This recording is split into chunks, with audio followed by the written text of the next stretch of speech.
Welcome everybody to the very first installment of what we are calling our Scholars in the Square series. My name is Paul Brown, and I'm the director of the Center for Studies of Religion and Society at the University of Victoria.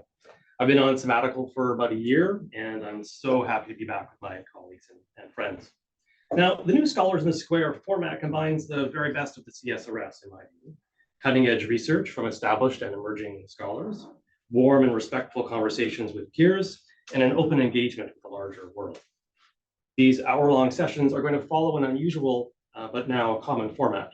We're going to have a 20-minute talk by an expert, followed by a 20-minute period of discussion between the speaker, myself, and another friendly commentator who is familiar with the speaker's topic, followed finally by an open conversation with the roughly 20 people in the room, as well as those of you who have joined us by Zoom. We're hosting this series in a room that's been specifically designed for this kind of hybrid engagement. So we opt to avoid most of the weird pitfalls that we've all encountered since COVID changed everything about the academic world. Now, before we enter the last 20-minute period of our event, we're going to let those of you who have joined us online via Zoom know how you're going to be able to participate in the discussion. But as the conversations unfold in the next little while, please keep notes on what you want to ask Abby or contribute to the conversation. Now, we're hoping to combine the atmosphere of a very well-curated, medium-sized dinner party on the one hand, with the atmosphere of an ideal seminar environment on the other hand. Now, if this seems kind of weird for you for a research center to do, anyone who's been at all involved with the CSRS in the last couple of years won't be surprised at all, because this is really the kind of ethos we do try to have at the center during our legendary daily coffee talks, and I do mean daily. So throughout the year, we're going to feature research from all over the actual and intellectual map. And if you're interested in what we have in store for you between now and April, take a look at our newsletter, our website. There's going to be a link for that website, the newsletter inside the Zoom chat box. You're going to notice that we will offer several regular in-person lectures throughout the year in a conventional university classroom format. But more on that when we get there. That's not for a little while. Now, with this series, we're beginning something new and for me quite exciting. And with all adventures, it's crucial to observe the nature of the place that makes the journey possible. And so let me begin by saying that we acknowledge and respect the Lekwungen people on whose traditional territory the university stands, and the Songhees, the Squamish and Saanich peoples whose historical relationships with the land continue to this day. Now, we always begin our lecture series every September with a formidable scholar who sets a very high bar for intellectual activity, and yet who also makes connections between their work and the broader world. And so now, without further ado, let me introduce our speaker, a friend, a colleague, a mentor, and a regular visiting fellow at the center. Abby Day is professor of race, faith, and culture in the Department of Sociology at Goldsmiths at the University of London. Her research addresses the intersection of religion and national identity, generational dynamics, gender, and social justice. Her CV is quite long, so I can't and won't provide a list of all of her work, though I should note that she has published 3 books through Oxford University Press, including in 2022, Why Baby Boomers Turned from Religion, Shaping Belief and Belonging. In 2017, The Religious Lives of Older Laywomen, The Last Active Anglican Generation. And in 2011, Believing in Belonging, Belief and Social Identity in the World.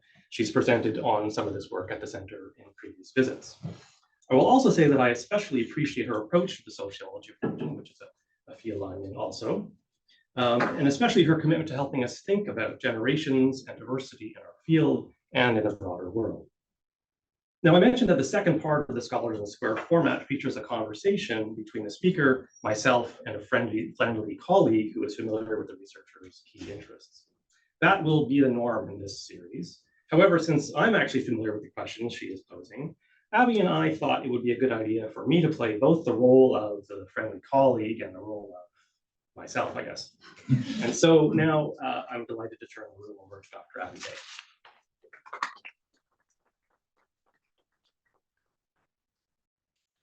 Thank you, and thank you, Paul, for that very kind introduction, and for once again welcoming me to the center. When Paul went through some recent publications, I have to say the last and penultimate were very much forged through relationships here. It's a great place to come to be able to kick around ideas, present ideas, get friendly critique, which is very much what I'm hoping for today, particularly because this is a really work in progress. I haven't yet completed it. I haven't yet polished it up. I don't yet know all the theoretical tangents I might go down. So I hope I can present something to you that you find interesting. And also, I really hope we have an interesting conversation after that will help me. So this rather intentionally provocative heading, who needs a priest when you have a hairstylist? Let me start by thanking the interviewees I've had both in the UK and in Canada. People offered me their insights, their ideas, also the sociology department at Goldsmiths, who's given me the research time, and of course, the Center for Religion and Society. When I did my interviewing in the UK and continue it in Canada, these are people I really wanted to talk to. So far, I've covered quite a good range of hairstylists, some of them practitioners, some of them also salon owners, beauty therapists. I'm using that to talk about a variety of therapies from nails, brows, waxing, facials, personal trainers, people at the gym that help people and are hired to help people go through their paces and improve what they're doing, physiotherapists who act not just in a medical sense, but often through massage, and sometimes that massage clients are really looking for relaxation as much as any kind of medical intervention. And tattoo artists, which are a very interesting group I'll come to in more detail later. So that's my sample, if you like, and the people that I have been talking to. Let me also put this in a context because we are talking about religion and society. One of the reasons I like doing things in Canada, I'm from Canada originally, but I've lived in the UK most of my adult life, is the religious landscape in Canada and the UK are very, very similar stories. We each see an increase of people who will say they have no religion. We each see that there is time and again a generational component, that the way that particularly Christianity has declined has been generational, from the older Christians to the baby boomers, and now through to the less religious millennials. We also see that the beauty and body business is increasing in both areas. So it's quite a nice job that I have to be able to come here where I used to live and see old friends and family, and also just fit quite quickly into a landscape that's quite familiar to me. And of course, also having some changes. Now, what I want to say here is something I don't really know much about, because I haven't yet done the full history, but haven't done a little bit of history. I would say that beauty and body practices are really old. In fact, they may even predate religion. People who have looked on the archaeological and anthropological record see evidence not only of personal grooming, but things that look like maybe there was communal grooming as well. From combs they find in caves, from remnants of jewelry and body paint. They have then some conclusions about that and saying that it seems to have been something that has been, anthropologists will hate this, but maybe universal.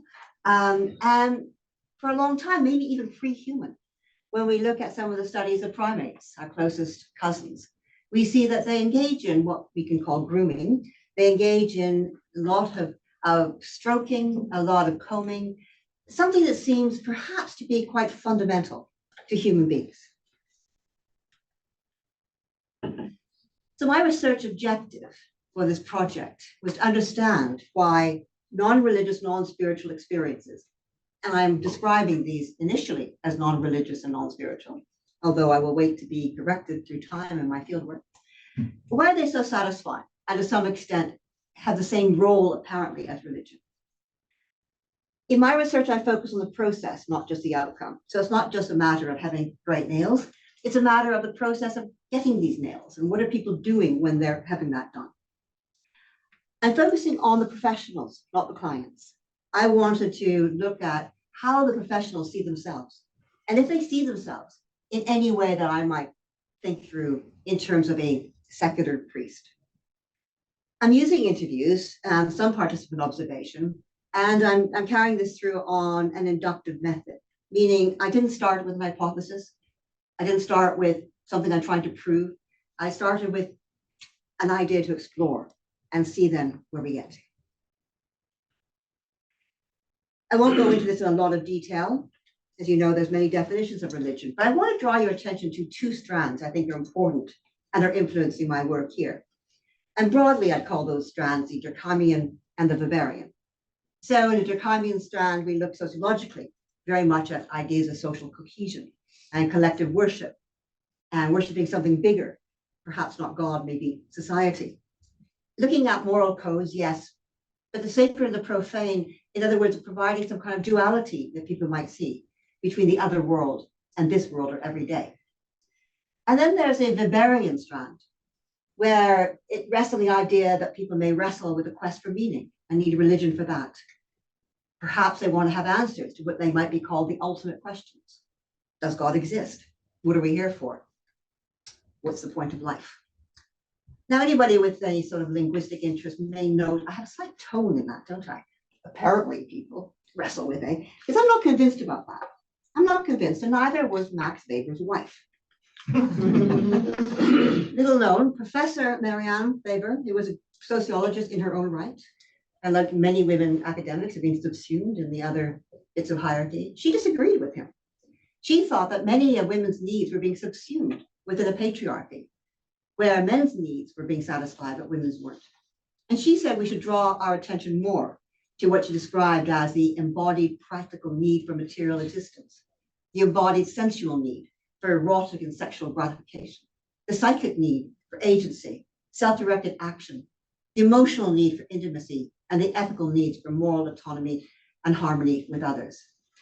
Yeah, well, so much for metaphysical ideas of meaning on that one. And I think that was very much part of where I'm getting to in my work, to look at this embodied sense and what people are striving for. So my first finding I want to talk to you and run by you is, first of all, the idea of ritual.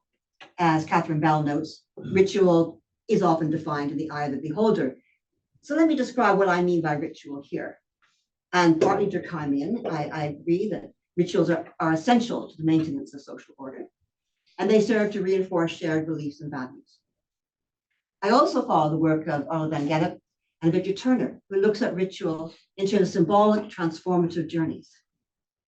And this is quite different than what I might describe as a habit. Some people say, oh, my ritual is when I go to bed at night, I take off my makeup first and wash my face and brush my teeth. And I'd say, that's a habit.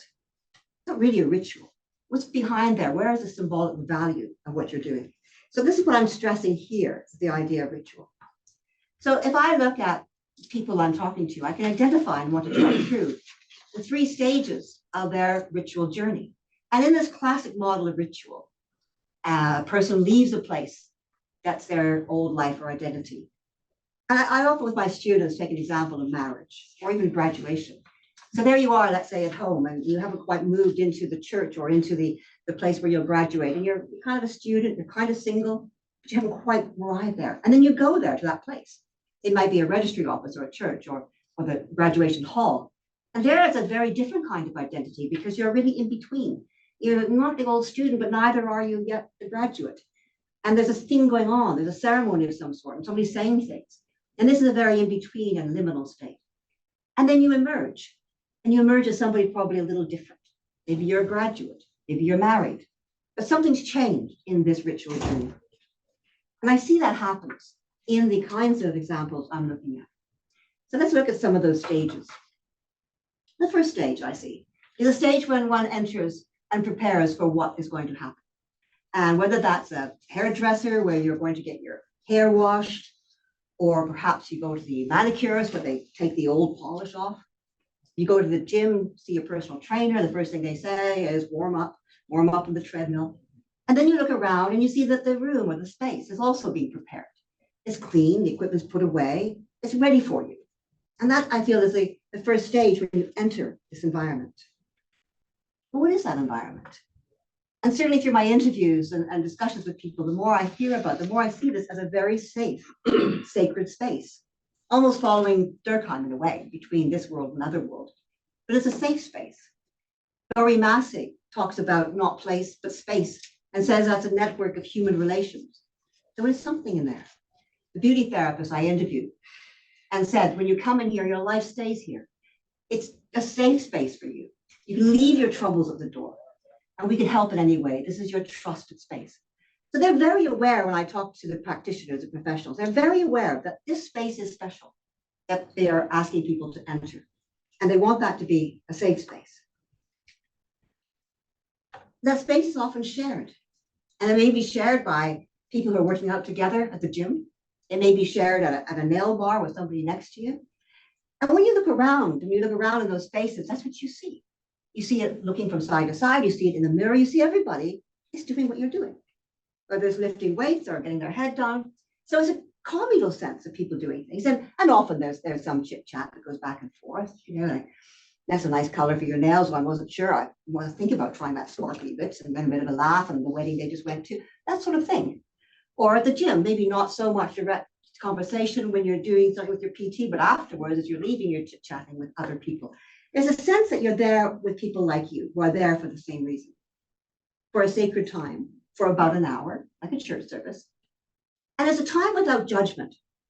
It would be a terrible thing at the gym to say something to someone like, oh, well, stupid, you're only doing like 4 kilos there on the weights. You don't say that. Everybody recognizes at the gym that there's a broad range of people and everybody feels welcome. And again, in the kinds of atmosphere that you have at a hairdresser, nail bar, you never hear anybody go by and say, oh, wrecked your hair there. Nothing like that. It's a positive, very safe, very congenial environment of like-minded people. I think about gender a little bit. I haven't formalized this yet, but I see that there are some changes coming through. Certainly for women, it appears to be a space where they get something they rarely experience. They're being nurtured. Someone's looking after them for a change. For men, increasingly, and I see when I talk to people who have, for example, physiotherapy or a PT, the gym will, that the man will sometimes confess things that they wouldn't normally confess. Some of their fears, some of their worries. So I'm not concluding anything yet about gender. These are some ideas that I'm starting to see.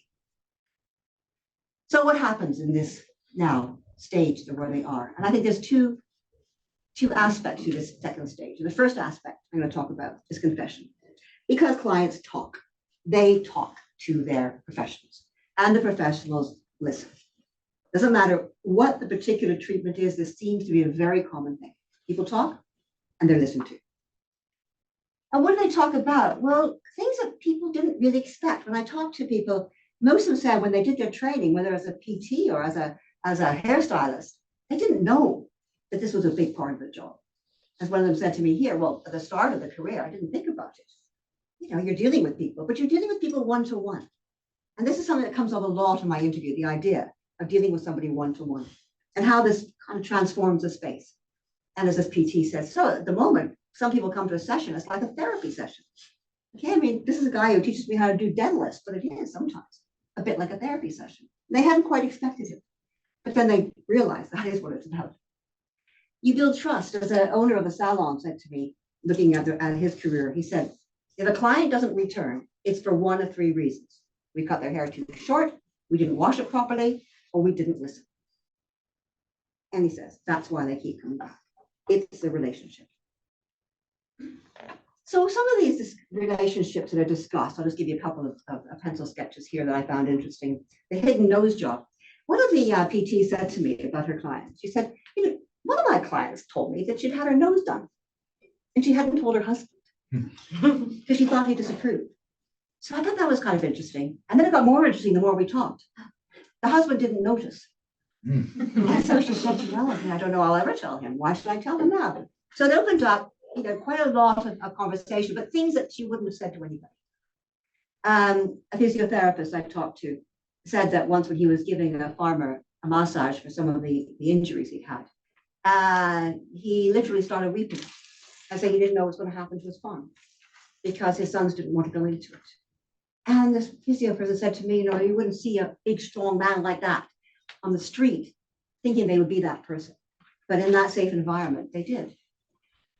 Anxious veterans, tattoo artists told me that a lot of the customers he has are people who have spent time in the forces and have got some often mental health issues.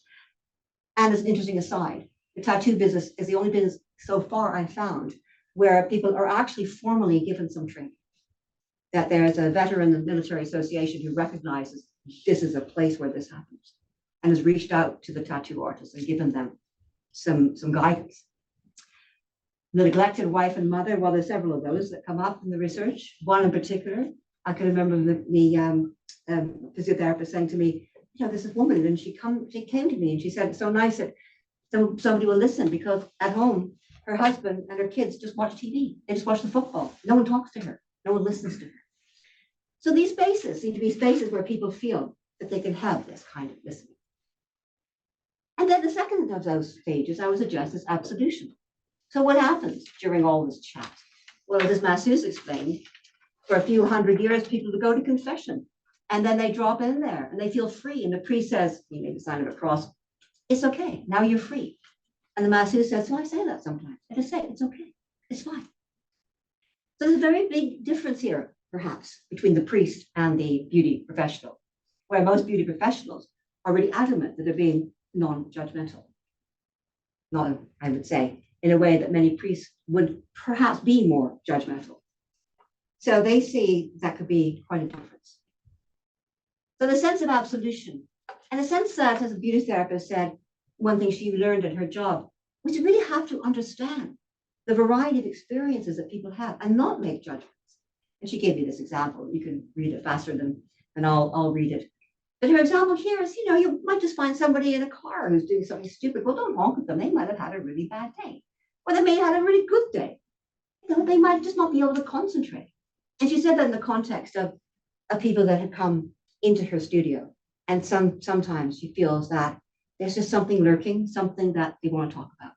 And they might look a bit grumpy, and then you find out that something actually has happened that day. It was really bad.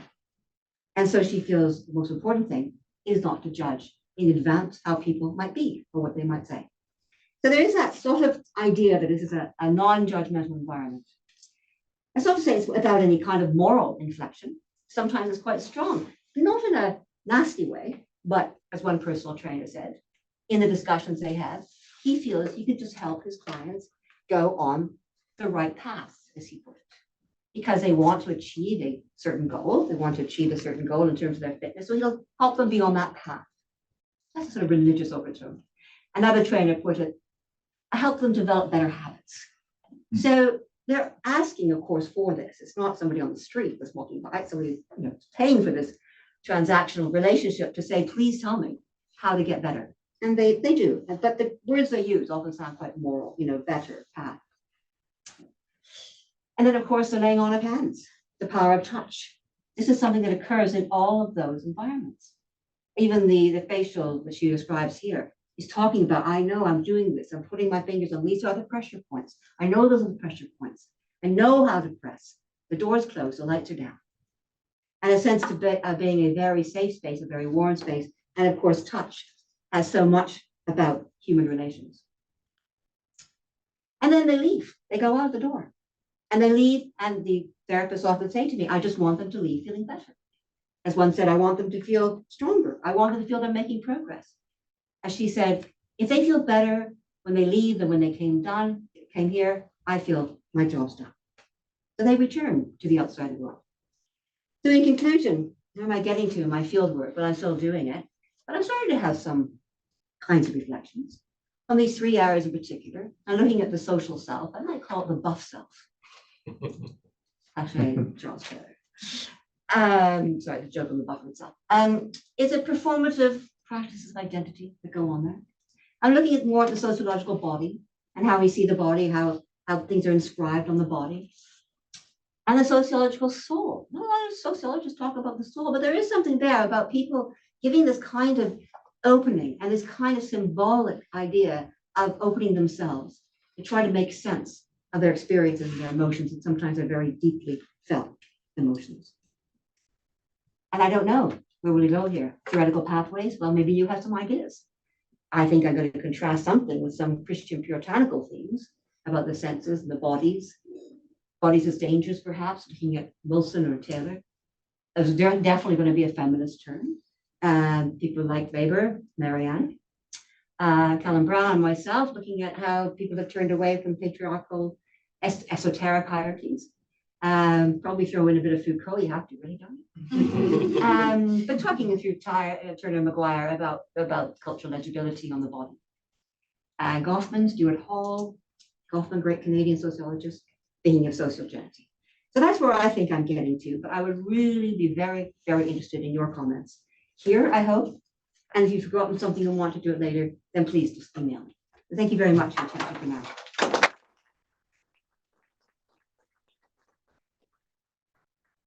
All right, so now we switch gears. So thanks very much, Abby. I kind of want to pat myself on the back for knowing that starting with you would be the right way to begin this year. So thank you. Thank you, me. So, one of the things I like to do at the center is to ask people to answer 3 questions. One is, what is your little project? So you just described that. What is the particular project you're working on? And how does it fit into the bigger question or questions you feel like you're asking?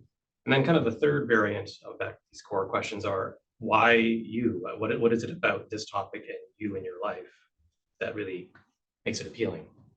Okay, thanks question. Thank you. Well, that is a little project. And I think that fits into my wider work, which has been about, well, broadly religion and society. But also, I think I've mainly had a focus on gender. And that comes from not just what we might think about in terms of sociology in practice, but also the way that a lot of sociologists, or maybe more the theologians, have dismissed women a lot. And I think a lot of them dismiss women's practices. So I'm always interested. One of my earlier works was about a women's prayer group and how they used to say to themselves, well, we just chat a lot, as if chatting was really insignificant. And I developed the idea that it wasn't insignificant at all. So I'm always interested in female practices and the way that sociologists have looked at it. And also within the religious landscape, what's changing. I wouldn't know if I would go so far as say what's taking its place, but what is another thing that's happening that might be similar. So it sort of fits in with that. And also, quite honestly, I thought at some stage, I want my next project to be fun. I just want to have some really good times to talk to fun people for a change. Not to say the baby boomers aren't fun, but after a while. Yeah. How does it fit with my personal life? Well, I've always struck with those senses as well.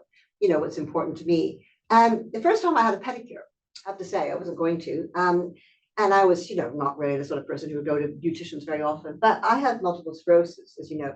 And one of the symptoms which I got and hasn't gone away is my feet are numb-ish. And I can remember the early stages that really bothered me. I thought, oh, come on, just wake up, stop it. And I can remember actually doing some stretches one day, actually hitting my foot and saying, oh, stop it, just wake up. And then I thought to myself, oh, who's waking up here? My poor feet, they're doing their best. I'm going to make them feel nice. And that's when I first went to a pedicure. So I said, can you give me a night nail polish on my toes? I think they need some love. So I think I've appreciated that, there's more to beauty therapy than just the nails. And then over time, we go and have conversations with people. I thought, I wonder if everybody has these sort of conversations. It's always kind of playing a bit on my mind through my personal practice, and then contrasted with my irritation at some of the particularly male sociologists like Taylor and other people who sort of denigrate women's practices. And I thought, I want to get behind that a bit. So was it the pedicure that really actually lit it up? I mean, did you have that intense conversation in that first pedicure? No, my first pedicure was like 25 years ago. No, I think it was the idea that there was something I wanted more out of it than just the physical process. I wanted the sense that I was being kind to my body. So I wouldn't denigrate when people go and do some of their bodies and you think, oh, there's painting it. No, I think actually they're loving it. And then the idea of a relational experience with the professional become kind of part of that nurturing. So I think that was quite important. Because then someone else is loving your body too. Someone else is taking care of you and tending to you too. Yeah. So the next 2 questions are kind of research nerd questions, because I think there's probably some of those folks in the room and on see Zoom. any nerdy people here. Yeah. Well, not naming names or anything, but what was it like to get ethics approval for this kind of a project? I can just imagine in Canada it would be a nightmare. Well, not impossible, but Vic also did. Vic also gave me ethics approval. I had to get it at Goldsmiths, University of London, of course, but because I was doing research here as well, that went through the UVic process. Yeah. Not a nightmare at all, because the central thing, and I've always been very strong with that, is informed consent. So I, of course, wouldn't be able to do anything. I wouldn't do anything covertly. We're not allowed to do that. So as soon as I made it very clear in the research applications for the ethical approval, what I was doing, how I was recruiting people, the levels of confidentiality, and the levels of informed consent, that it could be seen that it wasn't going to broach anybody's confidence, but also, and again, with all research projects, very important that the people I interview, people engaged in the research, know that they can withdraw at any time. So I think that ethical approval that's very specific. I had to say who the group was, why I wanted to talk to them, why they were important to my research project, how I was going to recruit them. And there's a high level of transparency. And then, of course, the idea that we have to have everything that's going to be confidential and retain confidentiality. So there's also another level, which would be for vulnerable people. Now, I've had other research where most of my informants would have been children underage, and that's a whole different level. I didn't have to go through that for this because the people involved were considered to be vulnerable. But anybody, and certainly in the UK, probably the same here, under the age of 18, considered a child. Then you go through, which I've done separately for other projects, you go through police checks as well. Yeah. So all of those things I think are in place to ensure, and remembering that people are volunteering to be interviewed. Right. So that, I mean, that makes me wonder when you approach them, you say, hey, this is what I do. I do this thing called sociology. And I'm very interested in talking with you about the thing you do to my hair or my nails or whatever. Did you have any resistance or any suspicion, or what was the response like? Were they all sort of, thrilled that you were going to be asking them questions? Yeah, actually, and people quite like talking about things like this and they always said at the end of an interview, we just never have a chance to sit and reflect on this. Yeah. And as I said, his physician healed themselves. They're always giving out to other people. And so I'm asking them to reflect on that and their role and what they think about it and how they get on and some of the issues they might have. I think people are really, really up for that.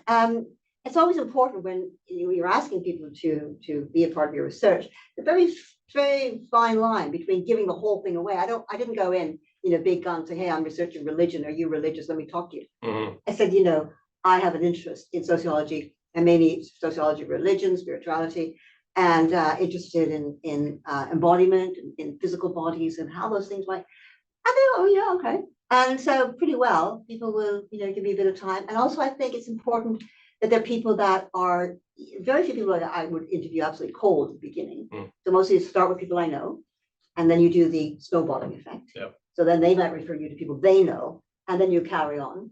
I think it was the tattoo artist I came in just cold off the street and asked. But a lot of people, it's starting, slowly with referrals. Do you think it changed the kind of conversations you would have had? I mean, if you have done the unethical thing and done covert research and just recorded them telling you things about themselves or you telling them things about yourself, do you think it changed things that they knew that they were being interviewed? Well, of course, I wouldn't know what it would feel like, except that only casually, I've asked people this before in the sense of getting my hair done. And I'd say, oh, yeah, I talked to you about everything. Because everybody talked to you about everything. We always had casual conversations like that. So I, of course, because I didn't do covert research, I couldn't tell you what that would have been like. But I mean, so you had the experience of just casually introducing the question. Yeah. But it felt similar to what you were receiving when you said, I'd like to now officially ask you this question. Yeah. Okay.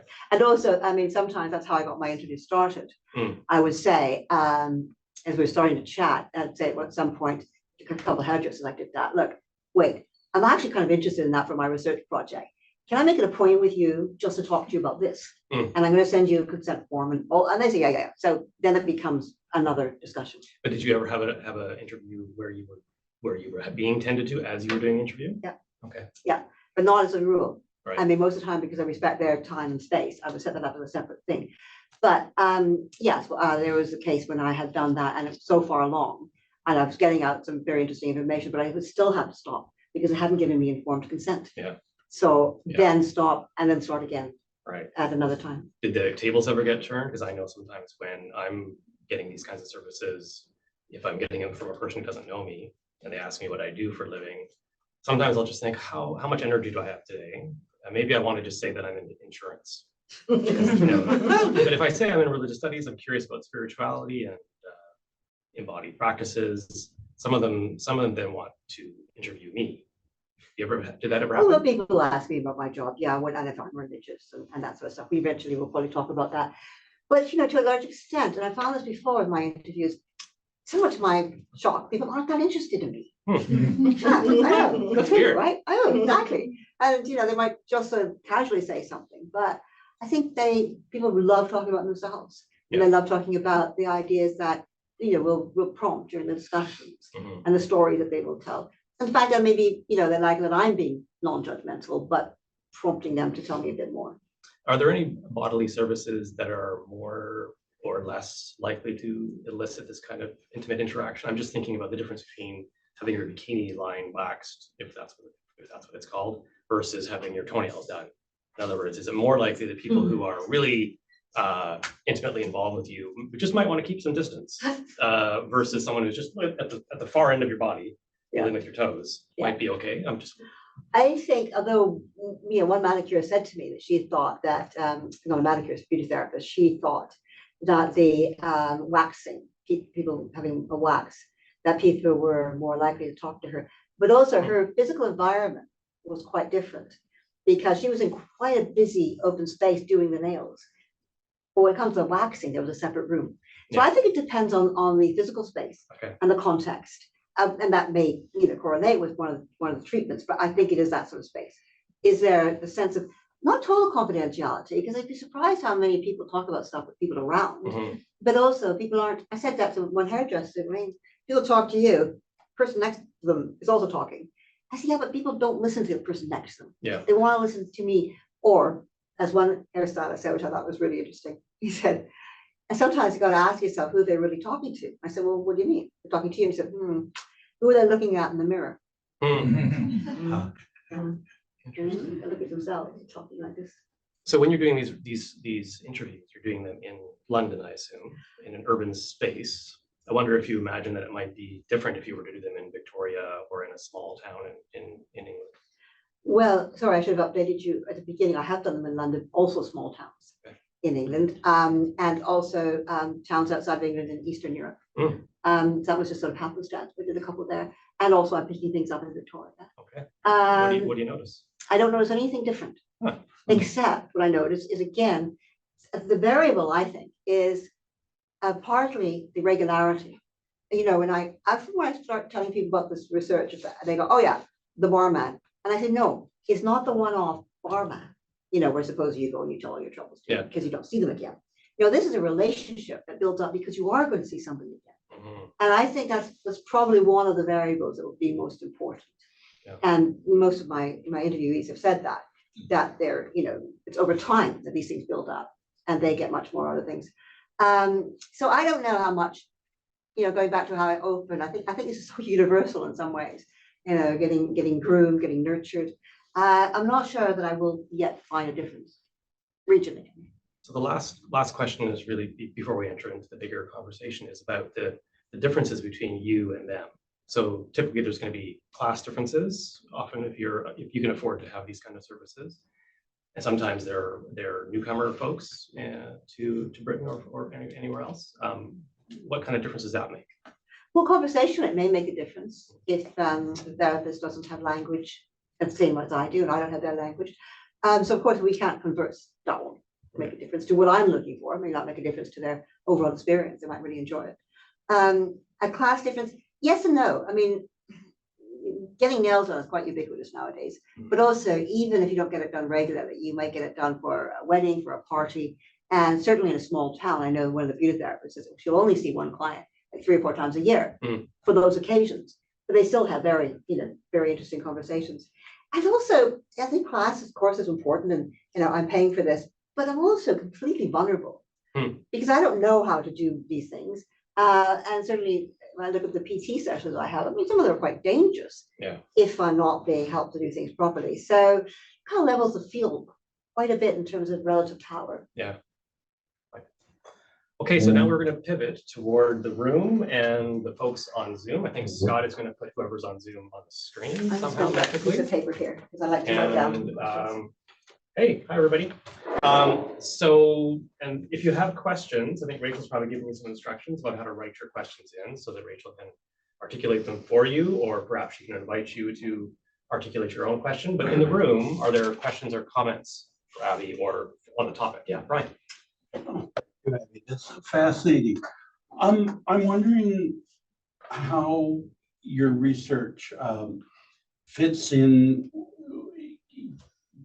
with some things that are happening. If you take a look, I know this would be true for Victoria and Toronto, both the hair business and especially the nail business is almost, in the nail business, almost completely owned by Koreans now. or they've started. I mean, it's a huge investment. If you actually go into one of those salons and you see the equipment, you realize it's a pretty huge investment.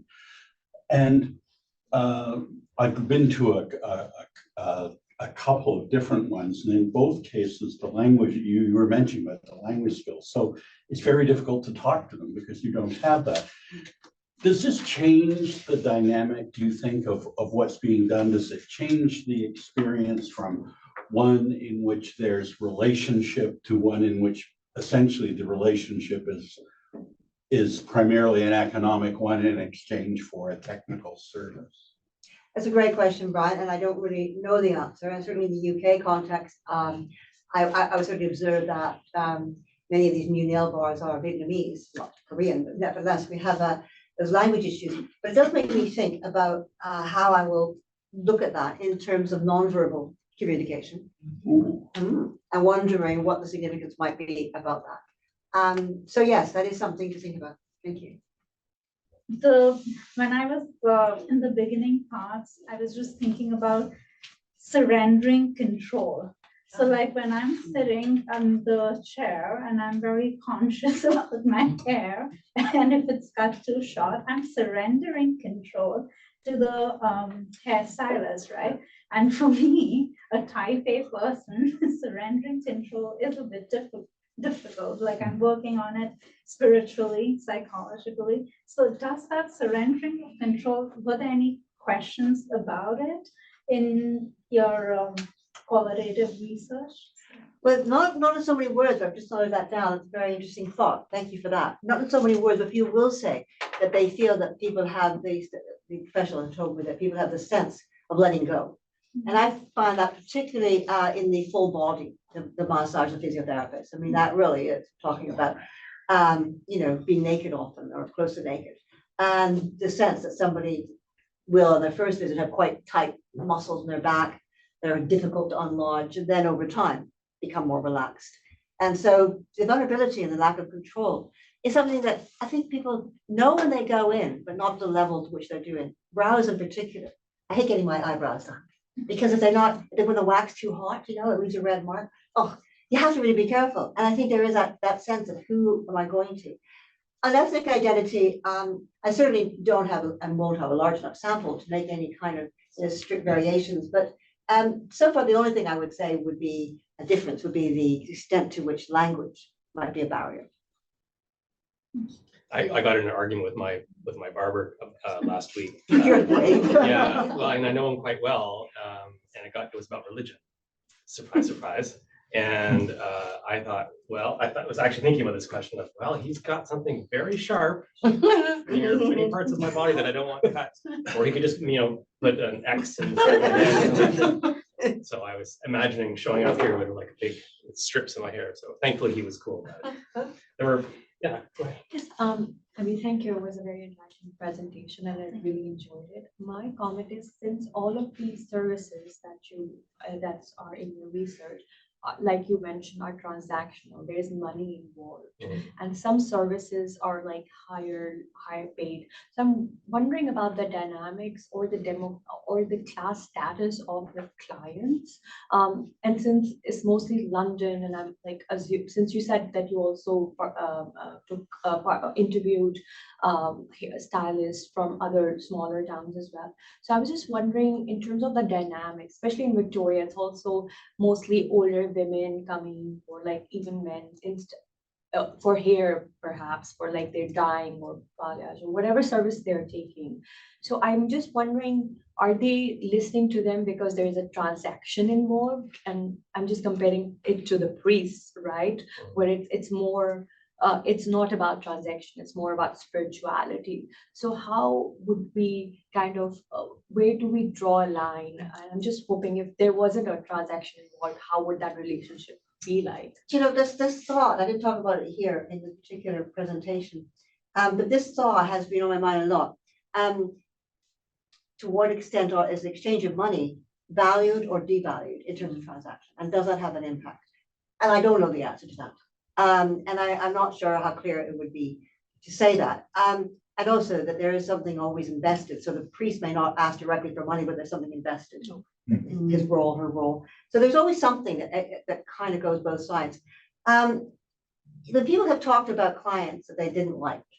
They don't say so much that was a, hoity-toity upper class clients, but it would be something like, that when they come in, the way they look at me. And now that has happened once in a racialized sense. And the woman felt that she was being looked down on because she was a woman of color. And so whether or not that would be because this woman was, had more money or just she was racist, it's hard to disentangle that, but certainly it's part of the question, very much so. Thank you. Yeah, I like this idea of theorizing this as ritual. And one of the early points that you made with respect to that was that these are safe spaces that create a sense of, or rely on a sense of communitas, right? Talking about this Turnerian term. And I'm interested in how these safe spaces get produced. Because anybody who's gone to a gym for the first time, or anybody who's been to a particularly sensitive interpersonal body interaction for the first time, it doesn't feel like a safe space. And it feeling like a safe space needs to be either produced or produced within the person. And so there's probably techniques to this. And thinking about that while you're talking, you had mentioned how, yes, there are people who are talking about intimate things in the salon while there's other people around, but there's a sense of anonymity at the same time. And similarly, when people go to the gym for the first time, I have a very good friend who's a physiotherapist or a personal trainer, and he says, people are very anxious and they don't feel like it's a safe space. And part of his technique of producing it is to point out, nobody here cares what you're doing. So in some respects, that safe space is produced through anonymity, which seems to not jive as well with this communitas idea. So I'm wondering where this tension lies between we're all in the same space doing the same thing, but we're also doing it all independently, and that produces this safe space. Well, okay, that's a great question. I sort of made a note to by further research also to go more detail on the techniques. But just getting to the gym example, I think is really important. An unfamiliar space is often appears to be unsafe because people are not familiar with it and they feel like a stranger. So I do think that is what happens at a gym, is you start to feel less of a stranger. And the more they have, for example, a couple of gyms that I go to has a person on the desk. You don't need to check in, but they're there and they know your name. And so when you come in, you start to go, oh, hi, Abby, how are you doing today? It's these things that start to make you feel better. But also you look around, and I think that's one thing when you're not used to it and you think, oh, I don't want to go because everybody's going to be really, young and fit. And of course they're not. They're just like ordinary people. There's a whole mix of things. I think the exposure to that makes you feel like it. And it is a weird moment. And I was talking to one of the manicures who said the same thing. Although it looks like we're all around, actually, the space becomes quite enclosed, visually, mentally, quite enclosed with just that one-to-one. And it is an experience. And maybe that's where to pull out what you're saying. The term, and I put this down in one of my notebooks, one-to-one. That expression comes out a lot. And so maybe the one-to-one is actually creating a space within a space, perhaps, where people feel safe. Yeah, so I was thinking if you wanted to continue with the comparative aspect, I wonder if it'd be fruitful to examine how the techniques in explicitly religious ritual of creating that safe space are translated into these other spaces or not. I don't know if they would. Well, some of them not, but I think that what you're helping me think through is the idea of the space within the space. I mean, that's very interesting. Yeah, thank you. I guess in some ways, I wonder if you see these places as kind of an indictment of other parts of the world. In other words, other parts of the world in which these people live. In other words, some of these people who are using therapists or like massage therapists or hairdressers as psychotherapists or as priests are doing it partly, I wonder, partly because there's been a kind of a vacuum created by the challenges in the NHS. Or the challenges in the crisis of loneliness in Britain and here as well. And if the popularity of these services reflects a kind of a real deep gap in our culture, both at the institutional level and also at the cultural level. Institutional level at the NHS, but the cultural level of the crisis of loneliness. I think you're right. I mean, certainly something that has come up.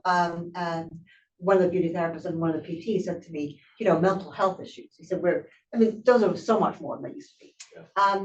And I think partly it's the lack of other care, partly it's prevalent to be able to discuss mental health issues. that doesn't, come up everywhere. But I think that is so. And where it goes, I don't know, because I don't know if that's going to be a replacement, but certainly it's something that the therapists I've talked to have observed. Mhm. And they feel, certainly one retired hairdresser I interviewed said, 30 years ago it was not like this. And maybe that was because that practice wasn't quite, as safe as maybe it should have been. But perhaps this is a more of an inclination to be able to talk about things, as well as a gap. COVID, of course, had a huge effect because therapists had to shut down and some of us had to get our hair cut by friends. I mean, it's awful.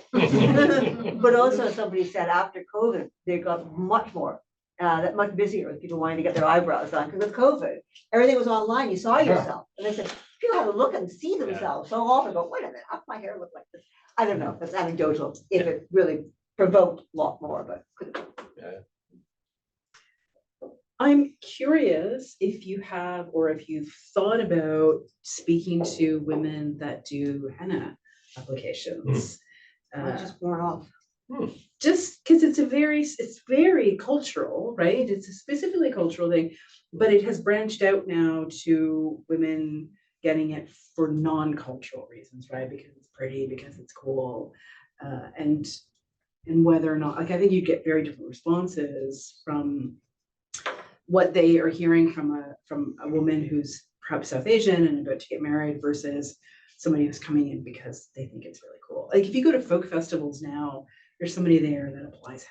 This is a great idea. I had my hand done at a wedding, 2 weeks ago. I mean, by a South Asian person. It's a South Asian wedding. But yes, you're absolutely right. That's interesting. I'll put that down, interview people who are doing henna. So I think last question in the back. Yeah, so I'm curious about it. Again, this question of the safety of this space, this generating a safe space, in particular with gender. So many of these practices are, of course, entrenched within how it is that we perform our genders. And I guess the question that comes to my mind is, well, you ask a priest, is this church a safe space? Well, they're going to say yes, of course. You ask a Christian who attends that church, is this a safe space? Of course, they'll say yes. But the person walking past the church is perhaps not feeling quite the same way. And I'm wondering, particularly with gender as this kind of this zone where, I should say, when you're coming in for this sort of beauty treatment, the very performance of gender that is done there, is there a sense where there might still be an exclusionary logic at play that they're not quite recognizing as practitioners? Would you say that akin to the priest, there might be kind of a failing of understanding that it feels good here, but that doesn't necessarily mean the space is safe for all or something like that? Yes, and I think that might be, and just anecdotally from my research so far, that might be regional. Because I found that places I would go to regularly in London to get my nails done, that I'd often see a man in there getting their nails done. But in a small town when I did that, they actually commented on the fact that some male had come in the day before to get his nails done. Mm-hmm. They commented on that because it was unusual. Mm-hmm. And they, so it was fine. But I think exposure people have to diversity will be quite different in different places. And therefore, persons may have different attitudes about what they think is safe. Absolutely right. Thank you for that. Yeah. Okay, well, we're right at 6 o'clock, and I think we can declare that this has been a real success. And thank you very much for being willing to do this.